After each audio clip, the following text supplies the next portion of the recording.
Ain't no days off. Ain't no days off. And this is on a Saturday. It's on a Saturday, and it ain't summertime out there either. No, it's not. It's getting cold. All the tourists went home.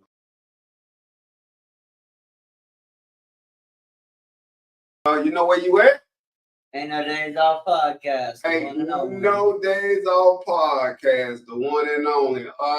So what's your name and where you from? My name's Todd, and I'm from Conway, South Carolina. Okay, Conway, you been there all your life? I have, born and raised. Okay, you love it? No. Oh, okay. But that's all you know? It is. Okay. Are you ready to get started? Yeah.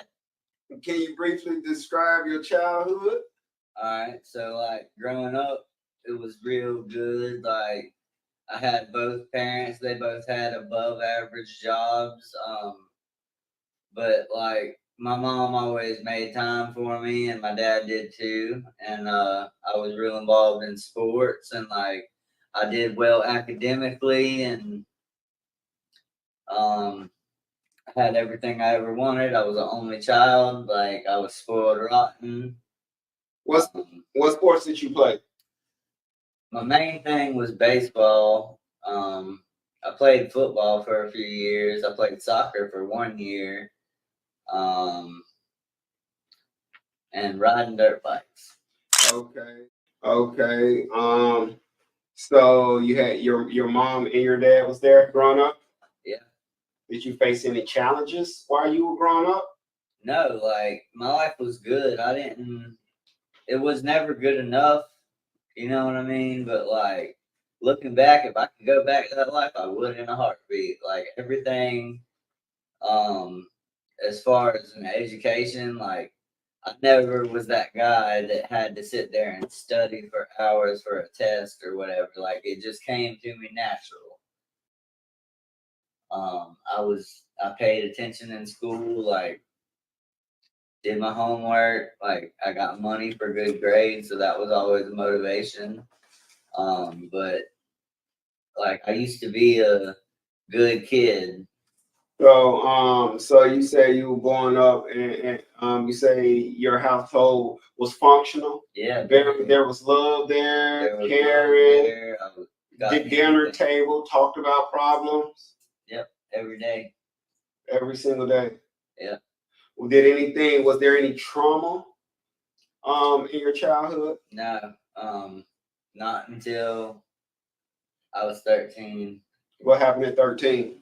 All right, well, like my mom had cancer the whole time I was growing up. Well, let me start off. When I was born, I was adopted, and like my parents was honest with me about it. Like the people who adopted me, that's who I call my parents. But they never hid it from me or anything. So, but like, and I knew they loved me and shit. But like, I've always felt different. Like my family, like they have black hair now, but they all had blonde hair growing up, and like I never did. You know what I mean? Like my hair was always brown. So like, hey, what's going on, man? How you? Never good enough. You know what I mean? But like looking back, if I could go back to that life, I would in a heartbeat. Like everything, as far as an education, like I never was that guy that had to sit there and study for hours for a test or whatever. Like it just came to me natural. I paid attention in school, like did my homework, like I got money for good grades, so that was always a motivation. But like I used to be a good kid. So you say you were growing up, and you say your household was functional. Yeah, there was love there, caring. Did dinner table, talked about problems. Yep, every day. Every single day. Yeah. Was there any trauma in your childhood? No, not until I was 13. What happened at 13? All right, well, like my mom had cancer the whole time I was growing up. Well, let me start off. when I was born, I was adopted, and like my parents was honest with me about it. Like the people who adopted me, that's who I call my parents. But they never hid it from me or anything. So, but like, and I knew they loved me and shit. But like, I've always felt different. Like my family, like they have black hair now, but they all had they all had blonde hair growing up, and like I never did. You know what I mean? Like my hair was always brown, so like I felt apart from them in that way. And this was your mom, the person you call your mom and your father? Yes. All right. So when did they tell you were adopted, or did you know it the whole time? I've known it as long as I can remember. Okay. So there was no so they didn't treat you, there was and you so did your other family members treat you any different? No, like I was loved by all of them, like completely, like just like I was their blood or whatever. Like I never knew any different. I mean, Okay. So so you said that your mom, she passed from stage 4 cancer? yeah, that was when I was about 13 years old. Like I was there the whole time she had it. Like it started when I was real young, and like I saw her go through the phases. Like it started out in her breast, and then went somewhere else, and then to another place, and I don't even know. But like it ended up going to her brain, and like she was there physically, but like that wasn't my mom anymore. Like she was a completely different person. Um, like hospital bedridden. The hospice nurses come in, take care of her and stuff. Like, and mainly like just her whole personality changed whenever the cancer went to her brain, and like I don't know. So with you being 13 years old, you still a child. Yeah. How did watching your mama go through watching your mama transform like that or transition like that, how did it affect you as far as your school, your friends and your social life? It I mean, it didn't until I got to that age where I was like starting to be interested in girls and whatnot. And like, I remember one time in particular, like, I was like, Mom, like, I'm about to go hang out with this girl at Broadway. Dad's gonna drop me off because that's what they used to do back then. They'd drop us off and pick us up and give us gas money or whatever. And, but anyway, like, she was like, well, like, go have fun with your floozy or something to that effect. Like, Okay. like you don't want to spend time with me, and like I don't know, that wasn't my mom. Like I refuse to remember my mom that way because that was not her personality at all. At all. So what you remember about is the love, the care, the warmth, and all. Yeah. Those are the memories that you prefer to remember her by. Yeah. Okay. So as far as like your feelings were concerned, watching her go through this and then she finally transitioned, right? Yeah. How, where were you when you found out that she was gone? I remember coming home from school one day and like I walked in the front door like I always did, and we had a couch right there by the front door, and my dad was sitting on it crying, and like he didn't even have to tell me. Like I knew what had happened, and I cried too, and um, yeah, like I remember a short time after that, like I had learned how to surf, and I guess as a way to make me feel better, he sent me on a surf trip with the village surf shop in Merle's Inlet, and we all went to Costa Rica for a week. That was cool, and pretty much back to normal life after that. So as a child and your mother had passed, your heartbeat, your best friend. Yeah, that's like definitely the parent that I was more closer to. How was there ever a time that you felt guilty or felt like it was that you had something to do with that?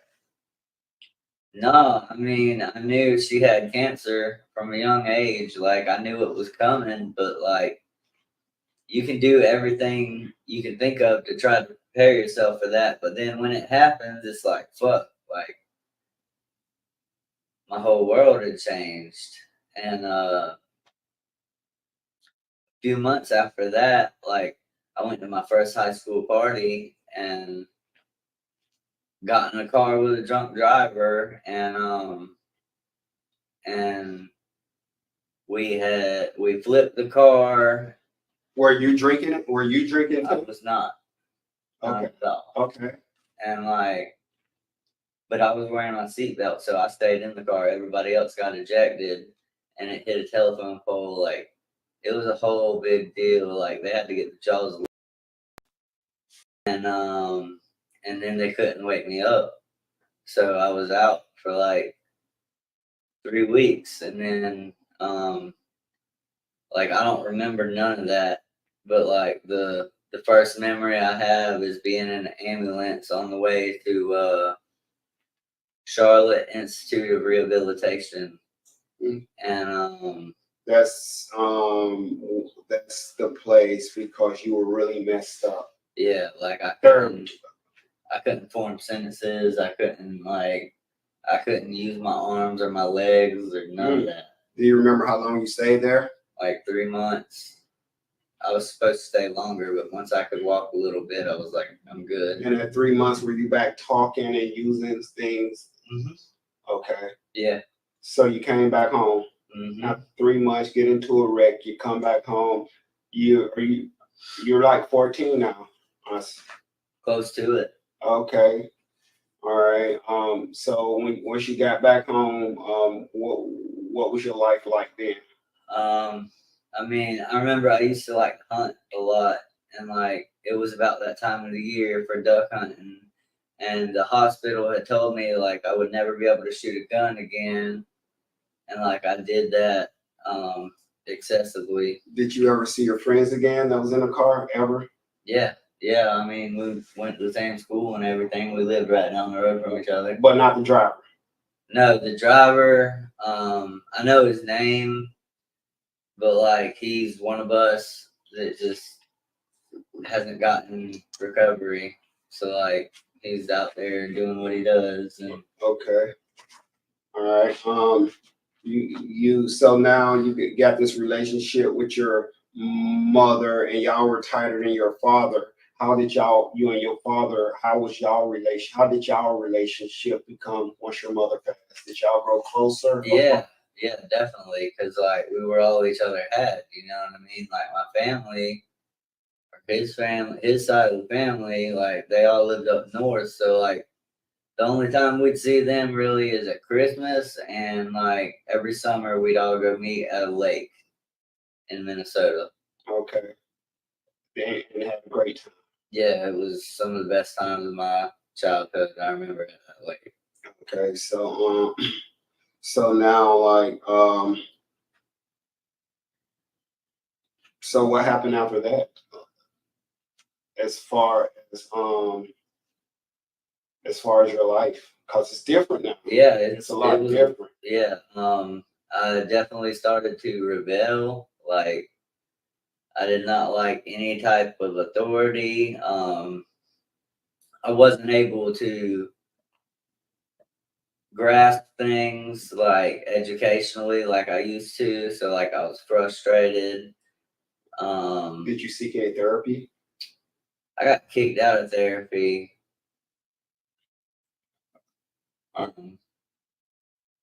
Cause like I didn't take it seriously. Okay. And I told him like I was like, I'm trying to go. I don't know if I should say it on here, but I was like, man, like we need to hurry this up. Like I'm trying to go lose my virginity. And that was that. And I never went back. All right. So, are you getting in trouble at school and all Yeah, that now? yeah. Did, Let's see, did you, like smoking in the bathroom, um, and hanging out with I guess you would say the thuggish kids, because that was the first people to accept me. You know bad what I mean? apples? Yeah, outcasts. Yeah. So like when you did get in trouble and you was reprimanded for your behavior, did you ever use your mom's death as an excuse? Yeah, yeah, because I remember in science class was my last class of the day, and some kid said, "Yo, mama," and then I was like, well, that's my excuse right there. Like, I'm gonna go hit him after class, and I'm gonna make sure everyone sees it, so everyone knows. And I did that, and then the school resource officer came up and put me in handcuffs, and then my friend explained to him what had happened, and he was like, well, we're gonna let him get on the bus and let you go. And in my mind, it's like, cool, I can act out and get away with it because I have an excuse. Your mom passed. Yeah, not to mention the brain thing. But so that there was that, and no matter if it's good attention or bad attention, as long as I'm the center of attention, I don't care what kind of attention it is. Okay. And that, I think, played a part into later. So now that you're giving me a background story of you growing up, when did your person in recovery? I know that because we're in recovery together. So when were you introduced to drugs or alcohol? Around the time when I was in that car wreck, I didn't know it at the time because I was unconscious or whatever, but they had started giving me a lot of morphine and shit. And so after that, I knew something was missing, but I just hadn't found out what it was yet. You know what I mean? Okay. And then it's I found it, or I tried it or whatever. You and tried what? Adderall, I think. Okay. And that filled that hole inside me. You know what I mean? Okay.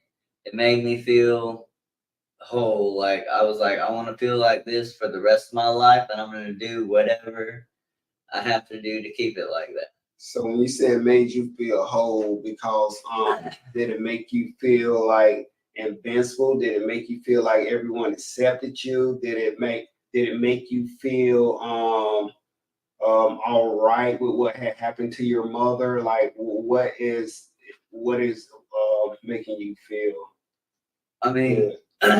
once I started using or whatever, the thoughts of my mother or of the brain injury or of any other thing that had happened to me or whatever, all that shit went out the window. I was just, it was on. I wanted to feel like this forever. I'm gonna do whatever I have to do to make that happen. And that's what you chased for a long time. Yeah, and it came to a point where it didn't matter what the specific substance was. It was I just wanted something that would make me not feel like me, even if it was just for a little bit, because feeling like me with all these things that have happened to me in my life, I had that sense of individualness. There ain't no one else that's bad off like me, like this, or no one's had it as hard as I have, or you know what I mean? I do understand. So was there any treatments or? There was more than a few. How old were you when you went to your first treatment? 19. 19. I think, yeah. So did you stop did you use after you left treatment? Yeah. Why didn't you get it then while you was in treatment? How long did you stay in treatment? 90 days. Um, why and they taught you coping mechanisms about triggers and about not using and all that stuff, right? I mean, yeah, it was more based on a fellowship than it was like based on medical stuff. Like, you know what I mean? I understand. So you didn't. So you really didn't get into this treatment, but you went through the motions and you graduated. Yeah, like I didn't even think I had a drug problem when I went there. I went there at the advice of my lawyer to get me out of some charges. Okay. Did, okay. So you stayed there how long? 90 days. 90 days. You leave there. Did you go right back? Did you go right back to drugs? Not yet. Like first, I went to a AA meeting, Okay. recovery meeting, and they asked me about the identification, and as far as I knew, I was an addict because I hadn't started drinking yet, and that wasn't what they were looking for, I guess, and I don't know. I took that as my excuse to go get high. You know, I've heard about people going to recover to self-help groups. Yeah. And them being told that they was in the wrong place. So with you, 19 years old, wanna 19 years old, wanna do better and get yourself together. How did that make you feel? It was I mean, it was like, well, that's my justification right there. Like I'm gonna go do what I go do best.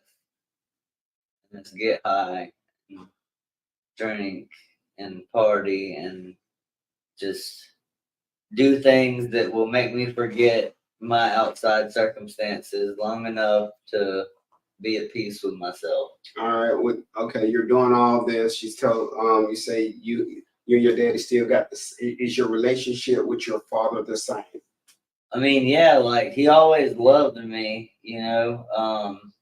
at certain times it was like I frustrated him. Like, um, it got to a point. I remember one time, like he had a injury because he was under so much stress. Like he had like half a stroke or whatever from stress from me from you. that I caused.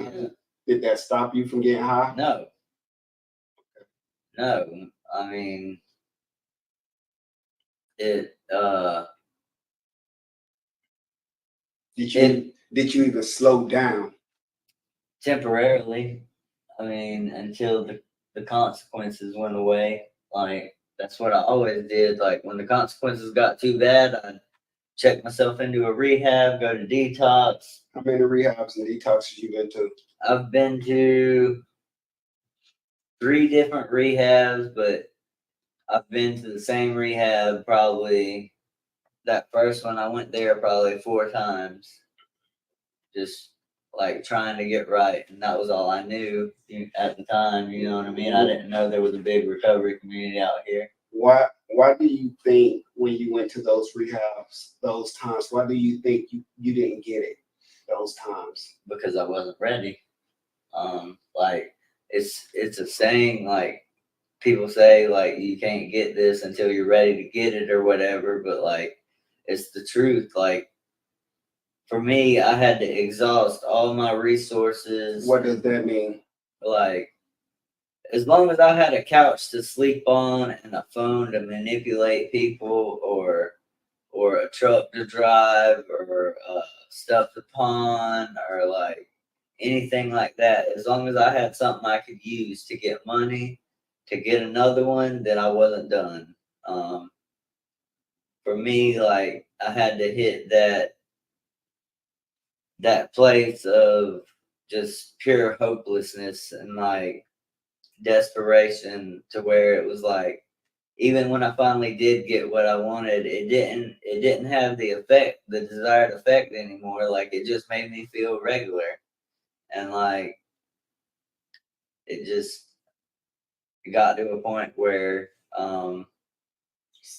So you're going through all these detoxes and rehabs.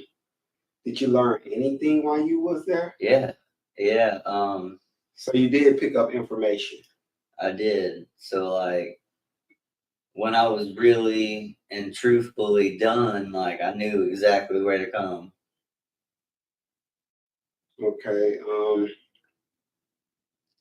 Did that information you learned there, did it hold any weight when you got to recovery? Yeah, I mean, it's all about the steps. Okay, so you are in recovery now. Yes, How long you got? 8 months and some change.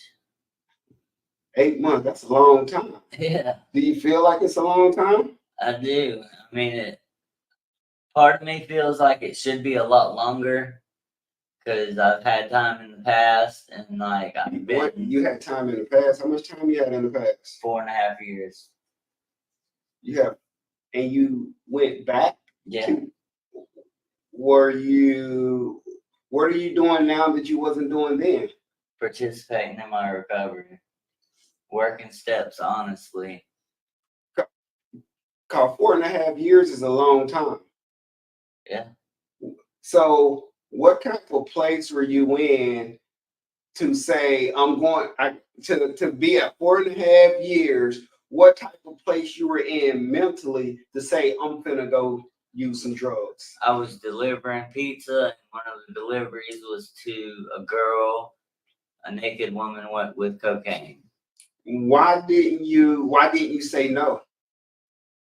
I mean, it was a naked woman with cocaine. You delivering pizza though, like I mean, I don't know. Like, it happened, and like, so you don't remember what you was thinking or what was going through your head. It wasn't recovery at that time though. no, it was just like, it wasn't, I didn't think of any of the stuff that had happened in the past, you know what I mean? Like, all that was, That tape. yeah. You didn't play the tape all the No. way through. No, not at all. So how long did you stay out there? About 7 months. You stayed out there 7 months. How was those 7 months? I mean, it was fun for a while, and then I don't remember what month it was. I ended up getting shot though, and then when I was laying on that floor in that empty house bleeding, like I was like, man, like they took my phone, like all those people that I was friends with, like none of them were there. Shit, I remember I went across the street and used the phone, but like then after I went to the hospital, we got the story straight and hid it from the police and shit. Like I remember that night, like I tried to call somebody to come roll a blunt for me, and they was just like, "No, like While you was shot? Yeah. Okay. Yeah, like. So do you consider yourself being in the grips? Yeah. Yeah, definitely. And I mean, it never gets any better. So with you being in recovery now, what made this time different?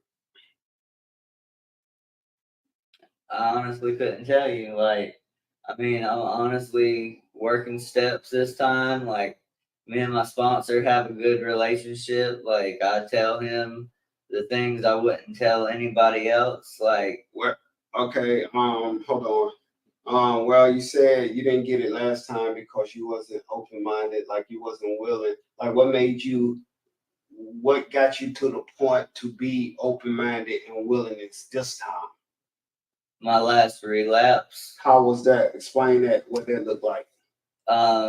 It was with alcohol. Like, it was an isolated incident, but like, I was living in a halfway house and I happened to get tested that night, and like, they were like, you gotta go. And And I was just like, man, fuck this. Like, I'm not having people dictate where I can fucking sleep. Like, if you know what I mean. Okay. And so like I actually came to this building that night Okay. and stayed with a friend, and then just I was honest, like I was working with a guy in the program, and I called him and told him, and he was like, "You need a day off," and I was like, "No," and I worked, and then we talked about it. But you did eventually. You went back to the sober house. I did. All right, and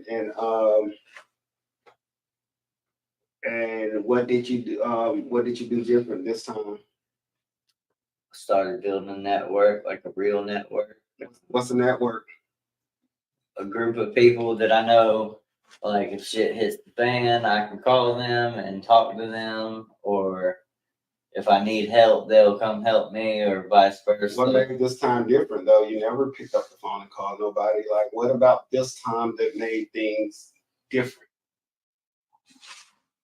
Because you had 4.5 years, you didn't pick up the phone. Then you had 9 months. You never. What made this time different?